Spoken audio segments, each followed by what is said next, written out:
America. Bonjour, hi, Canada. Hugh Hewitt. I am so glad to be with you on this January 21st, 2021. Welcome and good morning to you. I hope you enjoyed watching the inaugural ceremonies yesterday. Every 4 years, whether my team has won or lost, and we lost this year, I'm very disappointed that President Trump lost, but whether or not we win or lose, and I'm about 50-50. Ford lost, Reagan won, Bush won. Then, of course, Bush lost. Then Bob Dole lost. Then W won. Then W won. Then, who did we nominate after McCain. W? Then McCain lost. Then Romney lost. Then Trump won. And now Trump lost. So that makes me, I bat 500. And by the way, if you're a youngster listening, you're going to bat 500 too. Just understand, nobody wins forever. You can try and move, you can try and realign, you can incrementally improve, but I'll take the last 4 years over Secretary Clinton as probably the most decisive 4 years that could possibly have been because of the Supreme Court and rebuilding the military, end of argument, and the 50 appeals court judges. And that will become clear as we move on. Interesting to me that President Trump left a very gracious letter for President Biden on the Resolute desk. That has not been widely reported. I want you to know that. That's a tradition that was participated in. I was glad to see Vice President Pence at the inaugural. I wish the President Trump had gone, but that was not his style. To each their own. I particularly would like to know what you thought of the inaugural address. 1-800-520-1234. Here is the part of the inaugural address I liked the most. Cut number one. We must end this uncivil war that pits red against blue, rural versus urban, conservative versus liberal. We can do this if we open our souls instead of hardening our hearts, if we show a little tolerance and humility, and if we're willing to stand in the other person's shoes, as my mom would say, just for a moment, stand in their shoes. That is my favorite part of the address by far. I'm going to play it again. My number is 1-800-520-1234. Maybe you like something else. Here is again the key appeal of President Biden from the Capitol yesterday, cut one. We must end this uncivil war that pits red against blue, rural versus urban,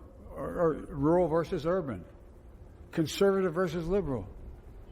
We can do this if we open our souls instead of hardening our hearts, if we show a little tolerance and humility, and if we're willing to stand in the other person's shoes, as my mom would say, just for a moment, stand in their shoes. I think that's very well put. In fact, I went on NBC as one of their conservative commentators after the speech was done, paired up with my old friend David French, with whom I've disagreed more recently on a lot of things, but we go back 20 plus years.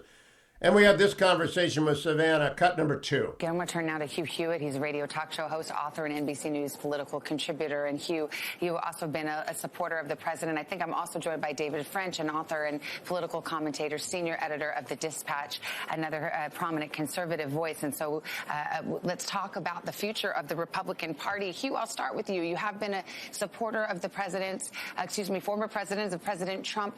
And you heard that message today from President Biden saying to those who didn't support him in the election, hear me out, essentially give me a chance. Do you think that's possible? Oh, yes. I thought it was a very fine speech. I think it started today. People will give him a chance. I particularly found appealing, we must end this uncivil war, Savannah.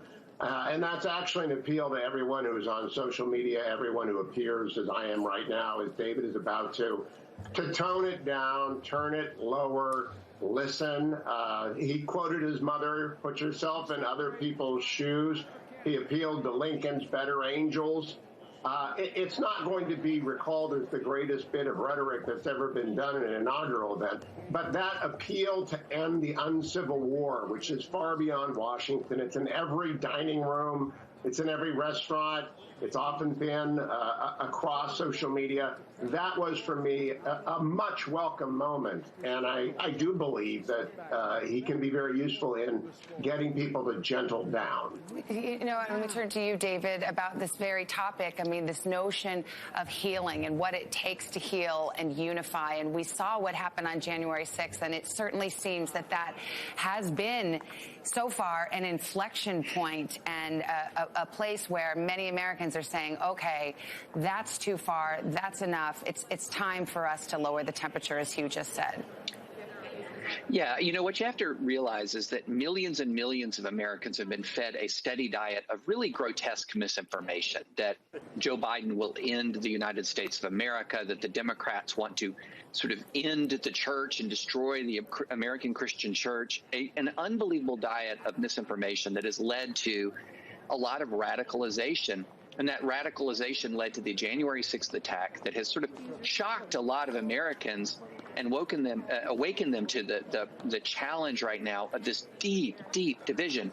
And so I looked at that inauguration speech as Joe Biden addressing those sort of persuadable Americans who are shocked by where this country is right now and saying to them, look, what I want to do is to restore an environment where disagreement is normal again. But it does not escalate into deep division.